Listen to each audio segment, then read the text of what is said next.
Welcome to the Shower Epiphanies podcast, where we explore your hidden thoughts and desires, revealing your greatest drop the mic moments. Now, here's your host, Art Costello. Welcome to the Shower Epiphanies podcast. Today, Vives Khuong is our guest. Victoria is a divine sexuality and healing teacher, having trained over 4,000 healers internationally. Victoria grew up in dictatorial Spain with a single mom under an ultra-conservative regime where sex was strictly for procreation and a woman's highest aspirations was to serve her husband. Rising from poverty, racism, and abuse, Victoria buried her femininity, numbing her pain through work and becoming one of the first Black faces in Spanish television. A near-death experience propelled her to move to LA through her studies. Victoria found the most powerful healing modality, recovering femininity and savoring of life, divine sexuality. I'm going to read now a section from Victoria's book. When I read it, it just resonated with me, and I want the audience to hear this first before we hear Victoria's story. Could I really not count on anyone anymore? It was a life or death situation, and it was painfully clear that I was on my own. Nobody was going to help me. I had two choices: succumb to the torrent of fear, pain, confusion, and accept that this could be the end of my physical existence, or I could change my destiny and live. It is during this extreme moments like this that we as humans can demonstrate our true potential as architects of our reality. At that moment, I knew that I had the power inside, in my mind and heart, to turn things around in a matter of seconds. I knew that dwelling within my terror would end in certain death. This struck me at my soul, as you can tell. It's at these moments when I was like at 9 years old and I had to figure out life and make a decision on my own. And with that, I'm going to lead in and let Victoria tell her story. Welcome to the show, Victoria. Thank you, Art. Thank you so much. I almost start crying. Thank you. So life can be really a roller coaster of events. And I grew up in a very, very extreme dictatorship in Spain. So that already put the whole aspect of society and culture in a situation that was not very much in my advantage, being a female, being Black, and the only Black I met until I was 14. So it was very challenging to even relate with somebody. I was like an extraterrestrial. And people would look at me like that and they would touch my hair like, can I touch your hair? And they couldn't believe how my hair was. So it was very strange. And even then, I just figured out, I see that men are the ones that are always succeeding, winning. Women's, we are losers. I don't want to be a woman. I'm going to do everything I can to learn from men and succeed. And so I did that. I pushed down my femininity and I started learning how to be more masculine, going out into the world, making a name for myself. And I did so. I went and I was in primetime television on a regular basis. I became a dancer, a hostess, and I was in television on a regular basis and touring. However, there was a big emptiness inside, and I needed to find out what that was. But I was so lost into it that I got into darkness and darkness and darkness until a near-death experience, drowning in the ocean, brought everything to a different place. And suddenly it was like, oh my goodness. I thought I wanted to almost die, but now that I'm almost in that situation, I know I want to live. I want to be alive. So now I have a reassurance that, yes, I want to be here. I have a second opportunity and I'm going to make it count. So from that moment on, I felt a new awakening in my life. I started perceiving things that I didn't perceive before. I started practicing healing in 2000.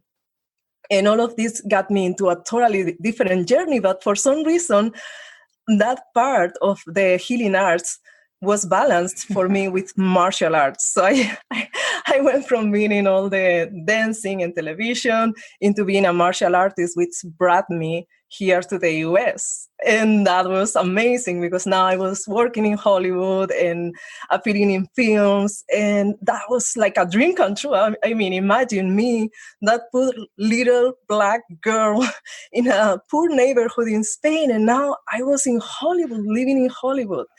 Still, there were things that were not completely healed. So even though I became an energy healing teacher after that, and I got married and everything seemed like, the dream come true, still there was something within me that wasn't flourishing, and that was my femininity.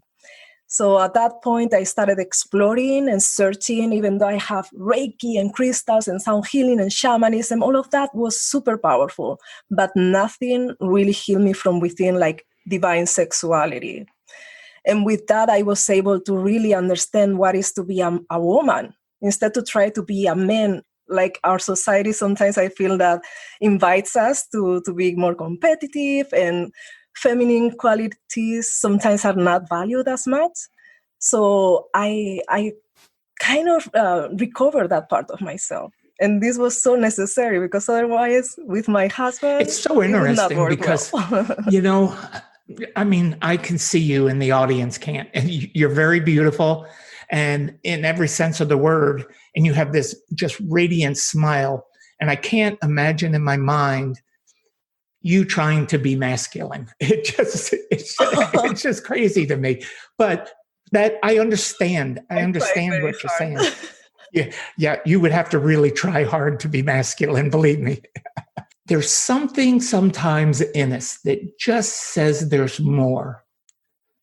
And, and when we know that there's something more and we don't live up to what our expectations of more are, then we start to feel bad about ourselves, or we don't feel like we're being true to who we truly are. And that's one of the things that I loved about your book, because if you take nothing away from Victoria's stories, is that she really found herself when she became who she was meant to be, who God created, this beautiful Spanish woman that is just vibrant. It wasn't until she truly recognized it and started moving towards her true divine self. Whether it's divine sexuality was the element missing of it, but truly it's your divine self, who you are. And what makes you who you are is what's great. And you've done some amazing things with it. So more to the story? Yes, so I totally agree. Finding ourselves, and when I share about divine sexuality, it might sound like it's a series of sexual postures for pleasure, but it's not that. The way in which I approach it is about healing the hidden traumas that we have as women. So that's for me, of course. Like I'm not a specialist in teaching men how to heal and be a man, but I know what it takes to be a woman. I grew up with three women. So in my household, we were just all women. And that means I learned everything about being a woman. I went to an only girls' school. So I really know that.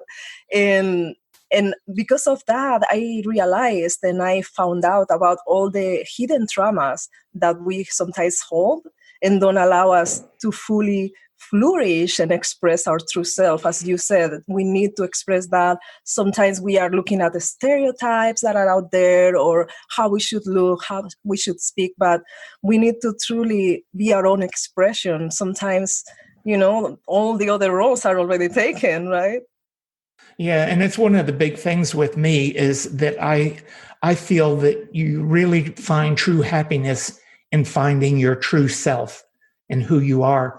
And, when we were talking about divine sexuality, I did not mean, from a male perspective, because many men think that sexuality is one thing, and that is the furthest thing from the truth. Sexuality is communication, touch, feeling, expression. I mean, there's so many elements to being sexual outside of the actual physical act. Matter of fact, leading up to it is probably the greatest gift that men can learn. And this is from the male perspective.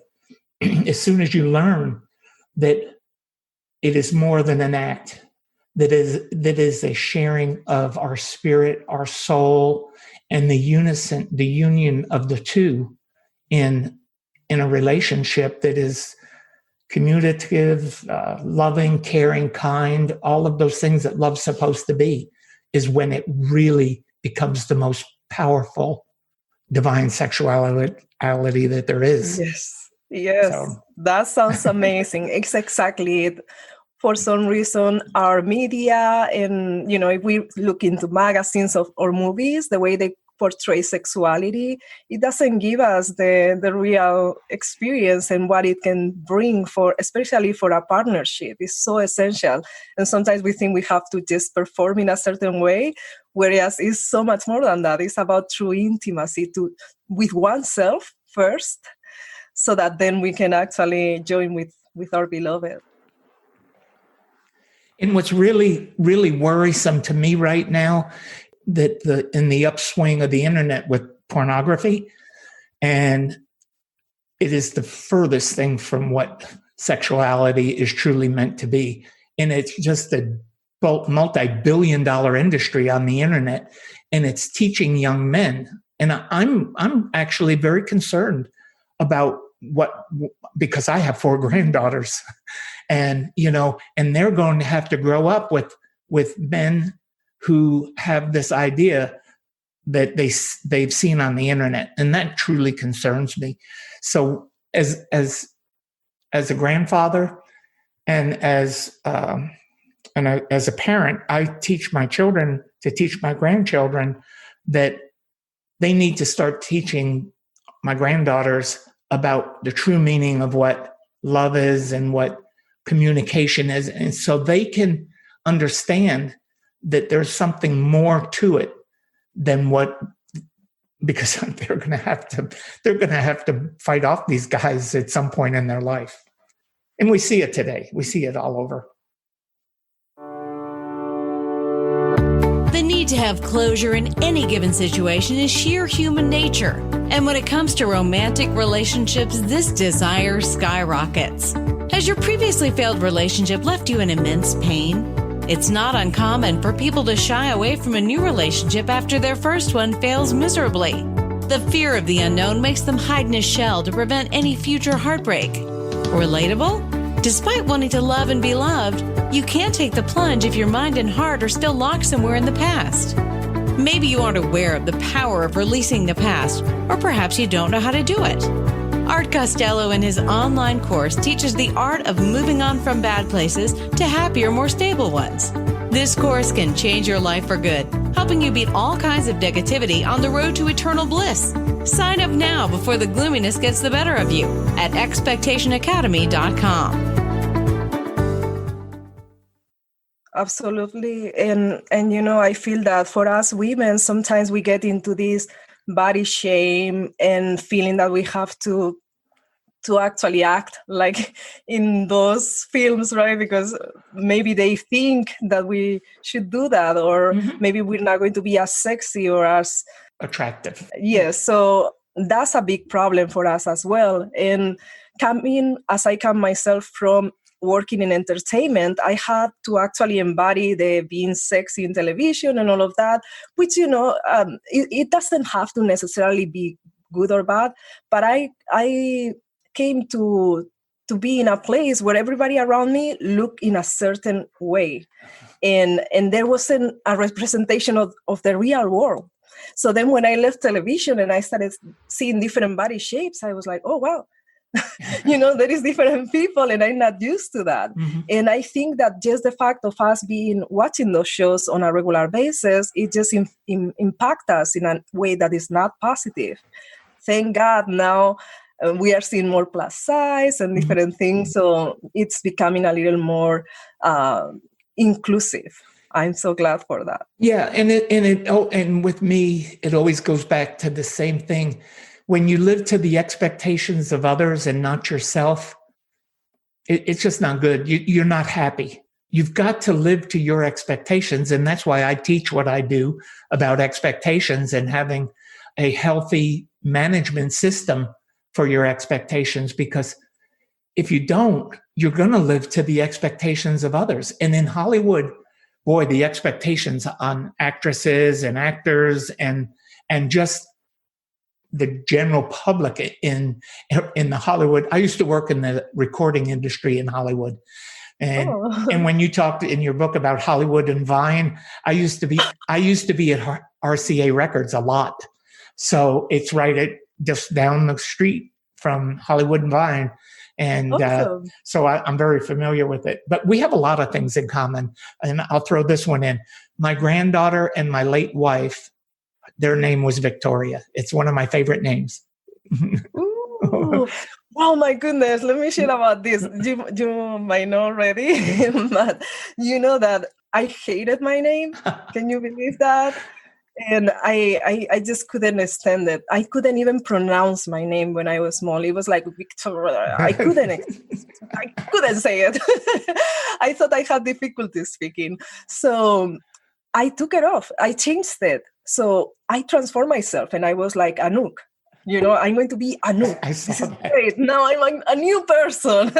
And now I'm going to be triumphant. And I'm going to go out there. And it was when I had my near-death experience. So it was like, no, you are Victoria. Victory. It has a powerful meaning. It is a very powerful name. Absolutely. Right. And sometimes we don't accept ourselves. And with my hair, the same happened. Everybody touching my hair. And I was seeing everybody with a straight hair. So I wore wigs and extensions for years, Art. Can you believe that? For years. Yeah, it's a beautiful name. I love it. And it resonated. When we first met, I thought, another Victoria in my life. Yes. How excited. I didn't know that about you. Can you kind of take us through a journey in how your book not only helps, I mean, it's such an intriguing, well-written intertwining of your personal story with how you overcame things and how you manage things. And I love the ending with when you talk about your husband and how he's co-wrote it with you and helped you in all those things. But can you kind of take us through that journey of writing the book with your husband and how it really worked? And I know all the hours it takes. I've only written one book. I've probably started 12, but I've only gotten one completed. Well, congratulations. That's an accomplishment. I can tell, because I didn't expect that it's going to be so hard to write this book. I couldn't believe it. I have written books for my students. So they are books about Reiki, sound healing, crystal healing. But this was different, right? Because it's my life. So it's like a view of what has happened in my life in a way that can serve the people reading it.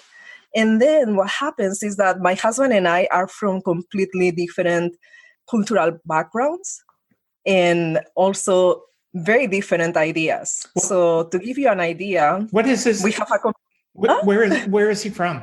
Your husband? He's from here. He's from Los Angeles, but his dad is from Vietnam and his mom is from Texas, part Hispanic. See how much we have in common.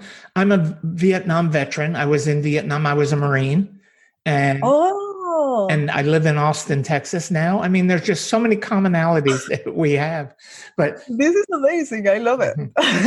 Yeah, and you can see my Vietnam story on my YouTube channel. There's a 17-minute video on there about my life story, and it's got some amazing photographs of something that I did in Vietnam that I'm very proud of. So I will let you in the audience see that. I mean, most of my audience has already seen it, but can't wait to see it. Now I'm super curious. So yeah, writing it was crazy. Just to give you an idea, we call our company Earth, Sky, People, because he's like from the earth and I'm from the sky. Like we're like not related.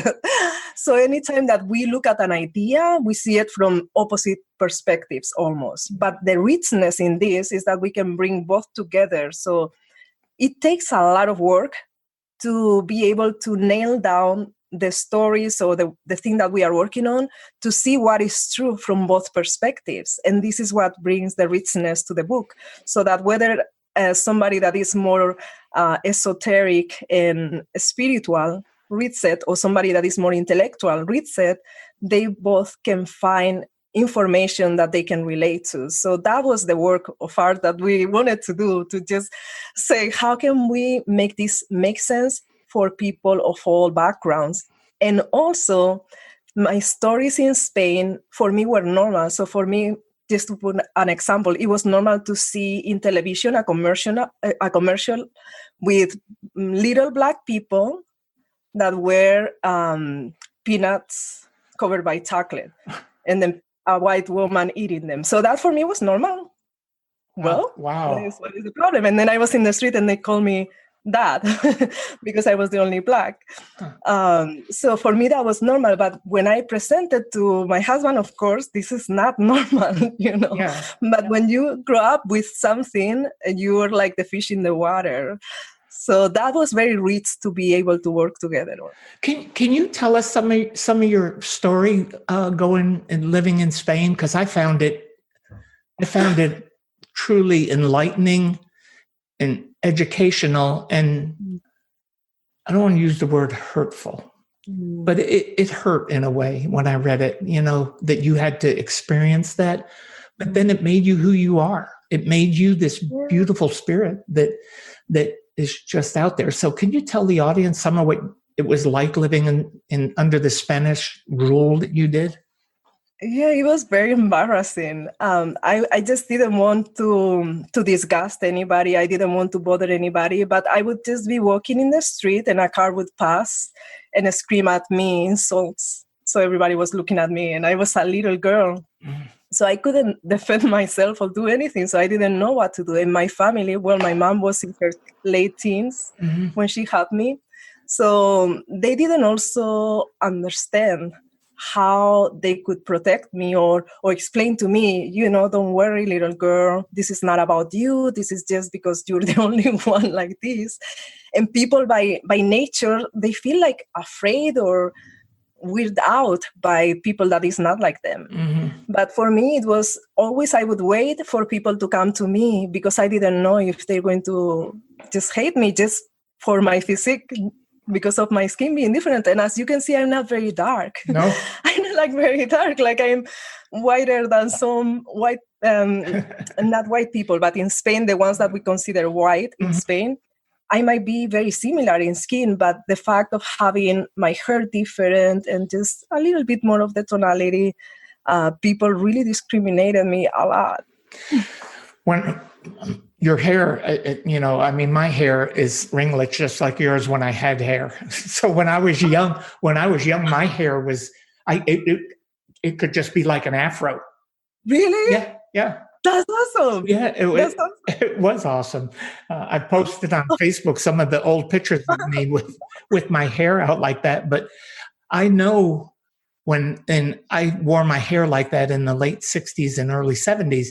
And I know that people used to say terrible things to me, just because they were prejudiced and had these insulting things. But I already knew at that age, I already knew how to handle it. So it wasn't foreign for me to handle it, where someone like you who grew up with it and had been in that culture and had been repressed, because you were raised in a Catholic society, right? And I read in a portion of your book where you stated that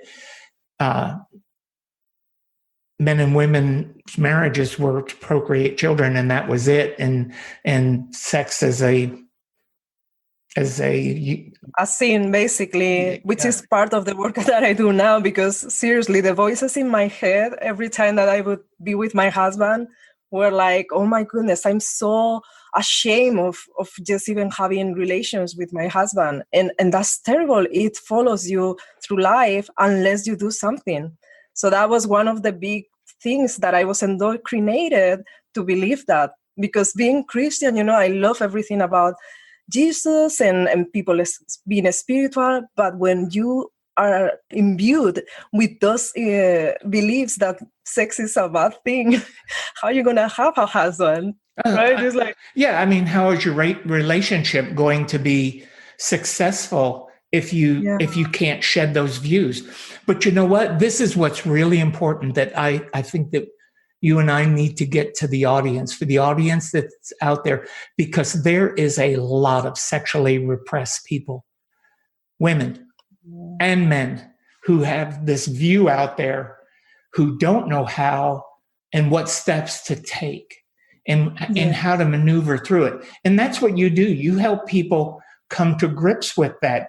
Is there any tips that you can give the audience to start, other than the go seek help kind of thing, which we want anyone in the audience, I want you to contact Victoria and do that. But, is there any other tips you can give us to help people break through the fear of stepping out to do that?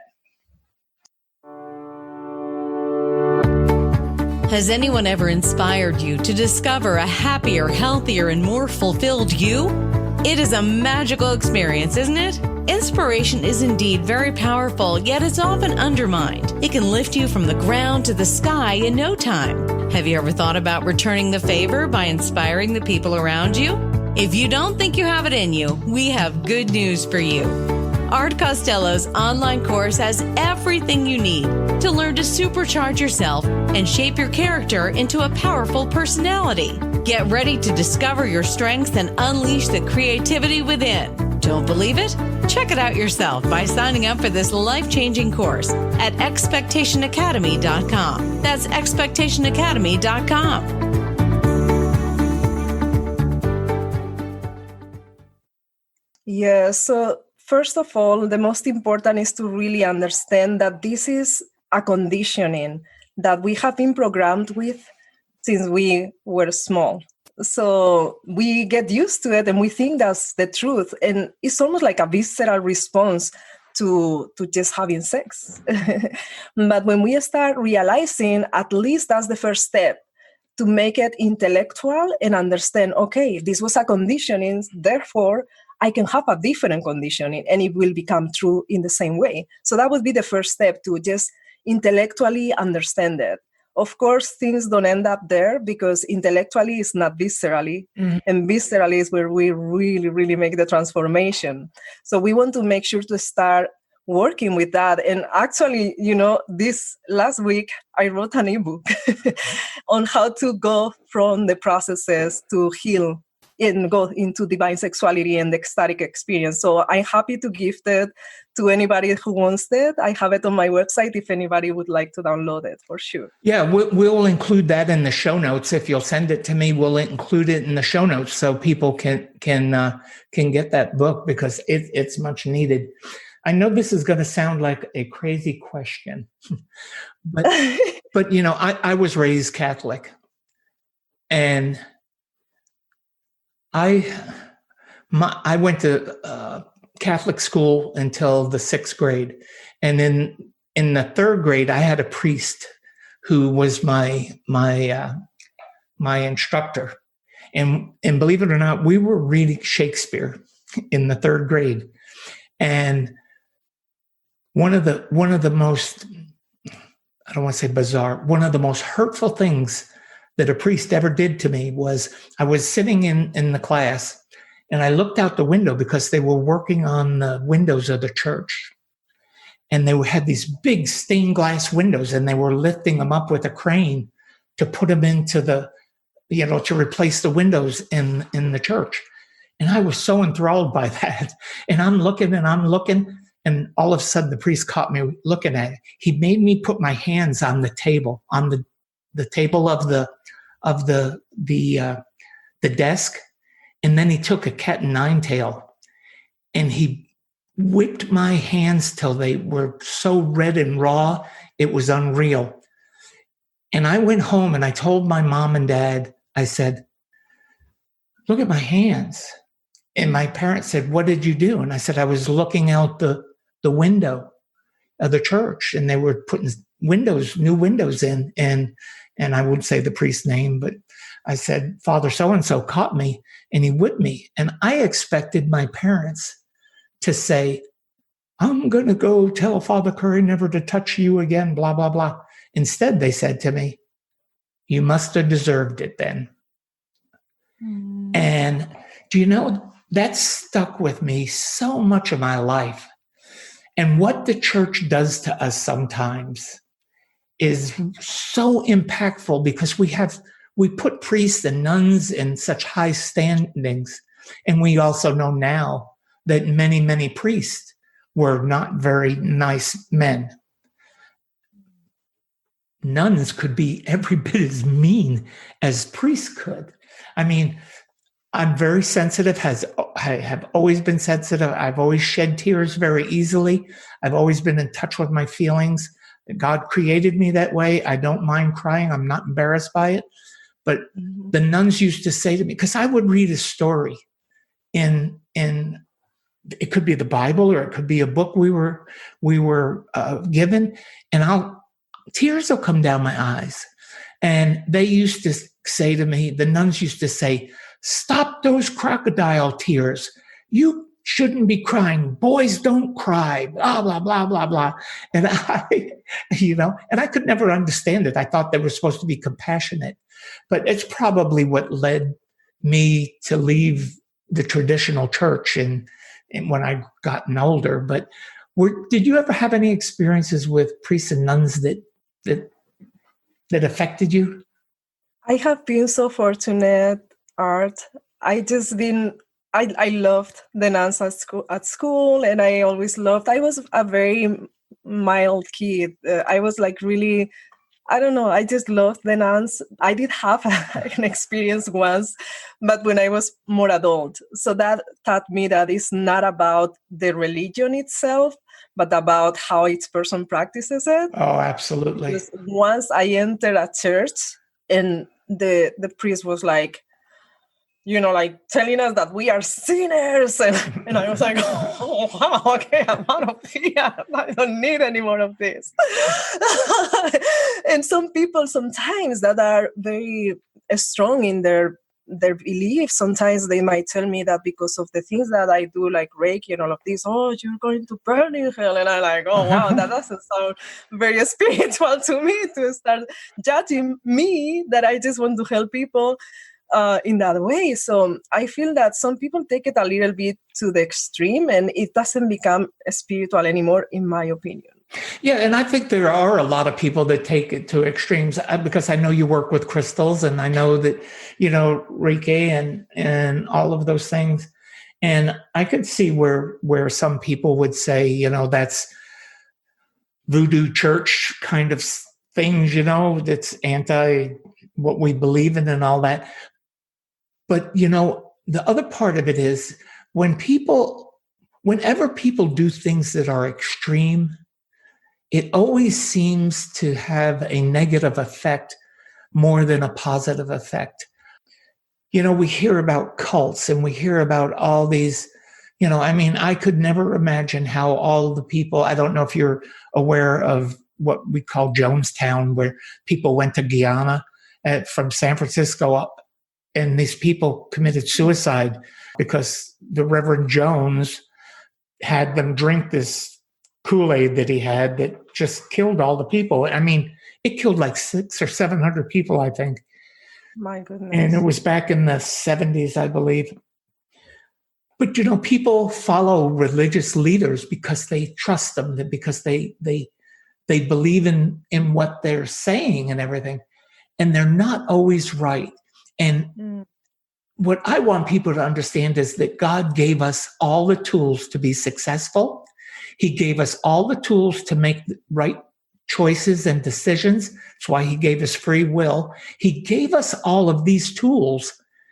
He didn't give us these tools to have somebody else tell us how to live our lives. He gave those tools to each one of us so we can live our lives with him inside of our hearts and souls and be the person that he created, because I believe that God created each and every one of us in this special way, with these special gifts, with these special talents that we just need to share. we just need to step out, stop being fearful, stop being afraid, and just do it. And that's what your book is really about.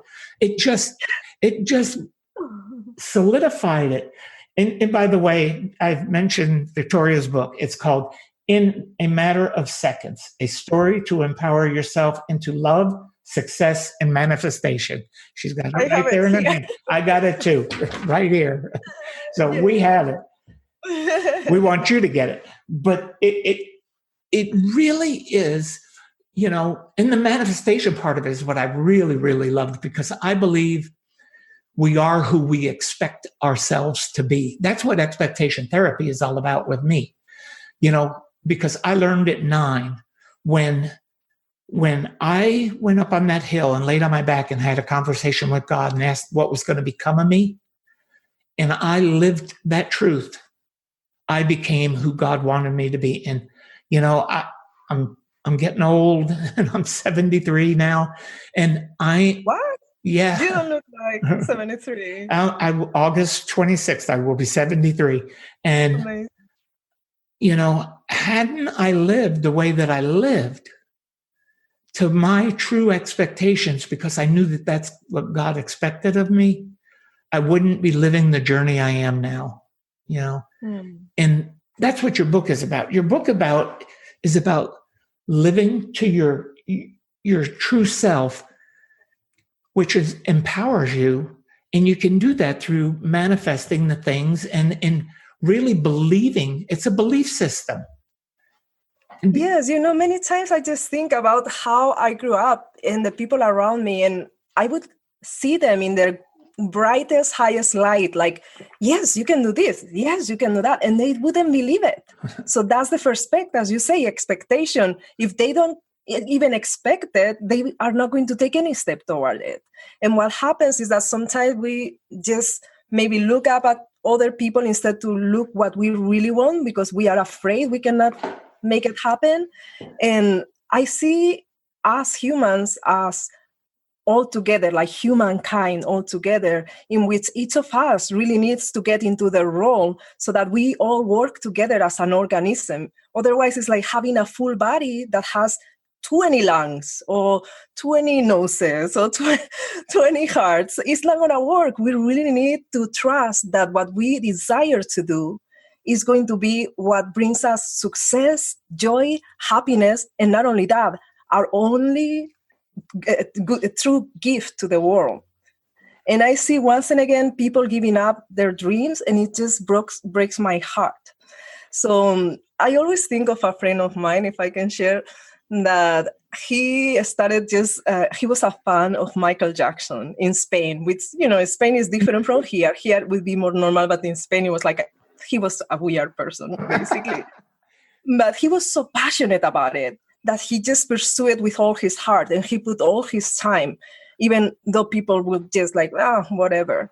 So finally, he not only met Michael Jackson and some families related to him, but he became a very well-known producer in Spain. So now he's recording music for artists in Spain. So sometimes we don't know what the path is going to be, but if we follow our heart, that's our true compass and guidance. Well, I tell you that is such a truth, because I tell you, I never knew at 9 years old what my path was going to be, how I was going to live. And matter of fact, I really, I'll fill you in on a little bit of my story, is that, I've always done everything in my life I've wanted to do. I've worked in the entertainment industry. I've played baseball. I own my own business. And then in 2006, I lost my wife, Victoria, to ovarian cancer. And she died in my arms on September 16, 2006. And I kind of went, my whole life kind of just went to pieces. I went back out on the lawn of our ranch in Austin, Texas, and looked into the sky, just as I did when I was 9 years old, and asked God what was going to become of me again. And I heard him say through me, I've given you all the tools. You just need to use them. And I got up and started living life again. And it led me to write the book, Expectation Therapy. It led me to do speaking tours, and it led me to do podcasts that I'm doing. It's led me to all these things and has invigorated me so much and has given me so much reason to be thankful. And, hadn't I followed that path at 9 years old and had the patience to be true to it and live it to its fruition, to where it's going to take me, who knows? I don't know what God has in store for me tomorrow. I don't know. None of us do. I mean, I was in Vietnam. He could have ended it all then. I mean, I think of all the times in my life. I mean, I've raced boats. I've done everything I've ever wanted to do. And he could have taken my life at any minute. But he never chose to do that. And there's got to be a purpose for it. And that's what we're talking about, is living the purpose that God has for you in your life. And it's living it fully. Just because you're a Christian and I'm a Christian and all that, doesn't mean that we have to follow this path of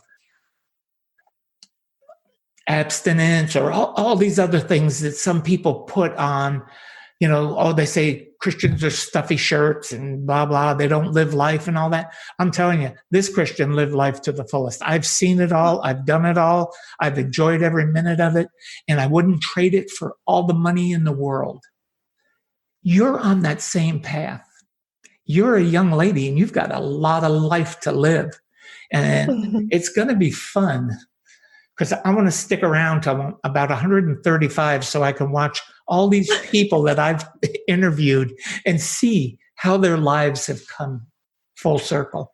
Because I'm telling you, it's really beautiful. I mean, I'm remarried. I have a beautiful wife that just is I would have never thought that. I always thought that Victoria would, be my love all, end all. And she didn't, because she released me from my marriage vows when she was dying so I could go find somebody else.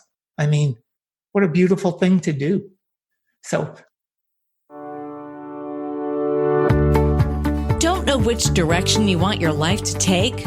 Are you sinking deep down into the pit of uncertainties day by day? So, what's the secret to leading a happy, satisfied life? It's taking matters into your own hands. But what if the matters in question are a total blur? Art Costello's Expectation Academy course aims to tell you exactly how you can get some clarity in your life. This course can be your savior on your journey to reinventing yourself. While you certainly can't plan your whole future ahead, you can definitely control twists and turns your life takes. So what are you waiting for?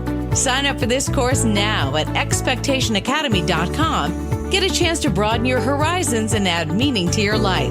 That's expectationacademy.com. And even that took you into accomplishing all this new path. And sometimes it's just like that things happen to us, like my near-death experience, that put us on track.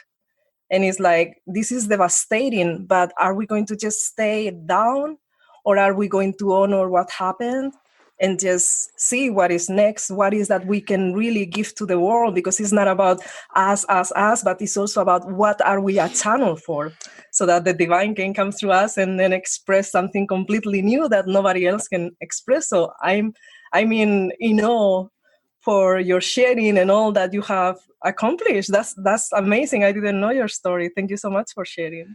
Well, I mean, just look back on your own story and look at all that you've overcome to get where you're at now. I mean, that is the lesson in it, is not to give up, to follow our heart, follow our passion, yes, and be the best of everything that we can be. I mean, just live, just live and enjoy it, because it's all a blessing. I love that. And Art, sometimes the thing that I started doing also, that is part of tapping in my divine feminine, is to also take life a little more lightly and really look for the joy and the pleasure and the the enjoyment and the excitement. So almost like little kids, like recovering that inner child that sometimes we just take things so seriously and we are so much in our heads. So how can we just get into our bodies and into just connecting with everything that is around us so that we can express something completely new? That's why, do you know that expectations are the simplest and the most controllable form that we have in our repertoire of tools that we can control? It's the one sole thing that we have total control of, and it determines the course and direction of our life, how we expect, because we see our expectations either in fear or faith. Fear stops everything, but faith moves mountains. And when you live that way, I mean, that's what I learned at 9. I mean, it's just why I've been able to do what I've done, you know. That's amazing. Super young. Well, and it is amazing because I look back today and, you know, I didn't know all this at the time, but I knew it in my heart. I knew it inside of me, what I was supposed to do. I mean, I can tell you all the wrong things I've done all my life. I mean, because I'm not perfect and I never meant to be perfect. There's some things that I wished I had done differently. But when I look at my life, I go, you know what? I've had a lot of fun and I've enjoyed it. And I've learned so much because everything that we do is meant to teach us a lesson. And my big thing that I've been harping on lately is I believe nothing happens to us. Everything happens for us. Yes, Yeah. Absolutely. I love that. It's how we perceive it. It's how we process it. Makes a huge Yes, and I love that you bring that up because it reminds me of my time when I was with the bad guys, right? I was going into darker places, and it took me like a decade to overcome this and feel like healed from that. Like I was like, how could I go with these terrible people and allow myself to be in this environment? But now when I look back, it's like, what an adventure, my goodness, going with all these crazy guys that were, up to no good. But at the same time, I learned so much that by contrast, I learned the opposite as well. Mm-hmm. So sometimes this is not an accident. Sometimes we have to graduate in the dark or in the shadows so that we can go into something brighter. This is such a truth. And we're getting near to our time to end. And oh my goodness, that was like, it felt like really fast. it is really fast. And we will do it again. Believe me, we will do it again. We will definitely connect. Awesome. I'd like to give the audience any parting thoughts that you have and any places where they can get a hold of you and connect with you, because I encourage my audience to become involved with my guests, and I definitely want them to go buy your book. So can you tell us all the details for the next hour? Tell us all the things. Thank you.